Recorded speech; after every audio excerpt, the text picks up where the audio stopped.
450. All right, we broke down the Eastern Conference in the NBA playoffs. Again, Bulls and Pacers this afternoon here on Sports Radio 1450 at high noon.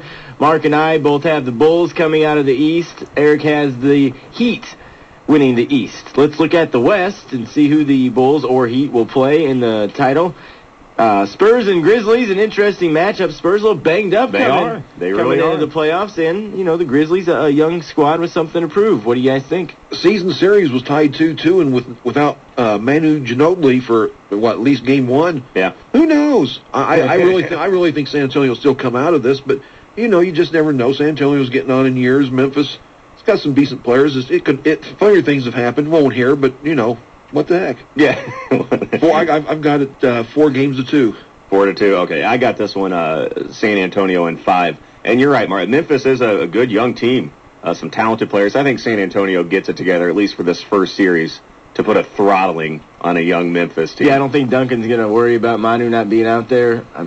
He's going to do it on his own. Yeah, they're going to handle Memphis, and Memphis is good. And look the next few years, look out for Memphis. Yeah, OJ Mayo's a nice player. They've got some nice guys, but they're just so young and so inexperienced.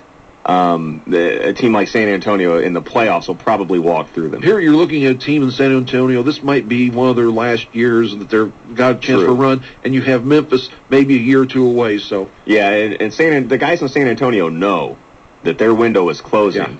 So they're going to look for them to come out and really play some inspired basketball this postseason. Grizzlies, similar to the Pacers, I think. Yeah. This will be a learning experience for them in this first, in their playoff. Similar, except Memphis is 46-36 in the regular season. This is a good team. Pacers 37 were they in the playoffs 46. last year?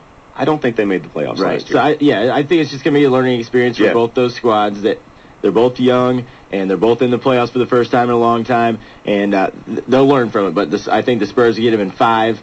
If the Grizzlies win game 1 or 2, that's just going to make Duncan more angry, and then that'll be over. All right, I think a very even matchup though, and it should be with the 4-5. But Thunder against Denver, I think that's going to be a really good series. I have it going 6, and I think I picked Oklahoma City. I'm a big buyer of the Oklahoma City Thunder this year. I really am. I think it might go 6, but I think this one could be done in 5. I think Oklahoma City could come out jazzed up and ready to really play after they almost got past L.A. last year. They were literally like a shot away from getting past L.A. last year. Oklahoma City with Westbrook and Durant, really 2 good players. Yeah. The problem is Denver doesn't have the one guy. They got rid of Melo. Everyone thought Denver would absolutely collapse. Well, you know what? Denver didn't collapse. They played better. Yeah. Like you said, as more of a team game.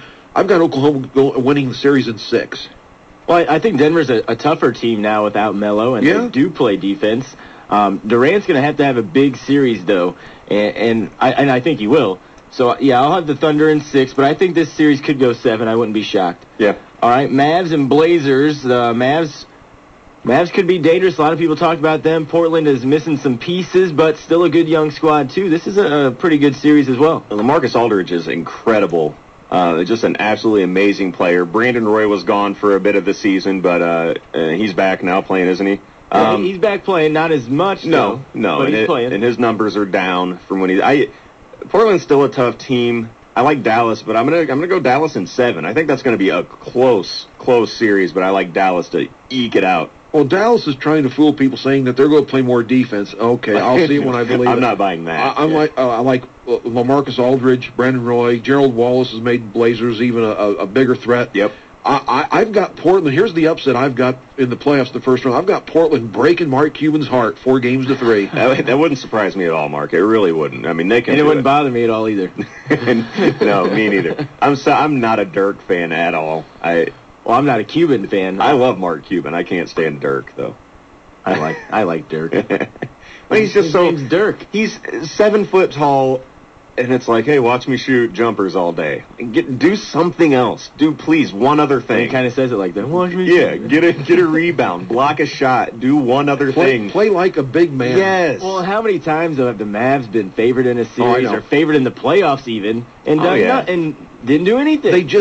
When they get to be playoffs, I'd say it's a good pick, Mark. If you're this is a team. If you got some loot on the line. Here's the team that's the ultimate built for the regular season. Right. They really are. Yeah. In the postseason, no defense.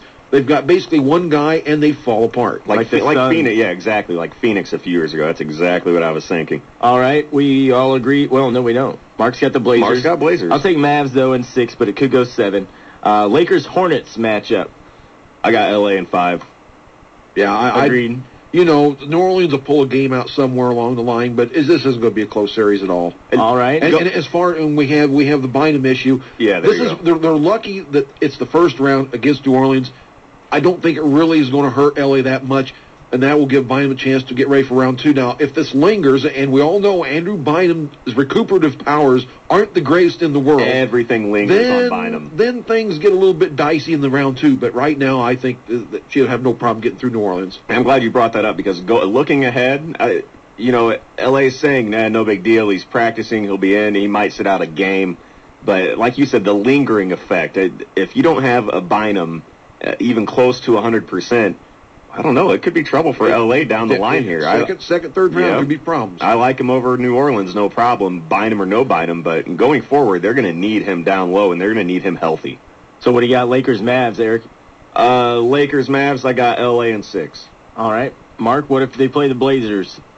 Okay, I'm going to go on the assumption that Bynum is going to play. So I've got L.A. winning in 5 there. Ooh, all right. I'll take the Lakers in 6 no matter who they play in that bracket. All right, now we go up to the Spurs and the Thunder. All right, here it is. Oklahoma City in 7. I knew. Absolutely agree. I knew he's going to do it. Absolutely agree. All right. Dude, Oklahoma City, I'm telling you, listen, last year in the playoffs, it comes down to the very end. I watched them play the Lakers. And they're winning. And Kobe heaves up, Mr. Clutch, Mr. Finisher, the best in the league, misses what was, I believe, his second game-winning shot of the postseason, and then to have, I think, Gasol, pick it up and throw it in at the last second to advance L.A. And then they were that close. And then L.A. won it. Exactly. And Oklahoma City was that close. I like the fact that they're a year older, the guys on Oklahoma City. I really love the duo of Westbrook and Durant. Oh, me too. I really do. Yeah, me too. So, yeah, I like Oklahoma City. And the team actually does play some defense. Yeah. And not just a run and gun. But, yeah, I think they're going to take it. Well, it certainly wouldn't surprise me, but I just think that Duncan has one last run left in him, and I think that's what the Spurs are shooting for. The Ginobili injury hurts a little, I think, but it doesn't look that serious. Right.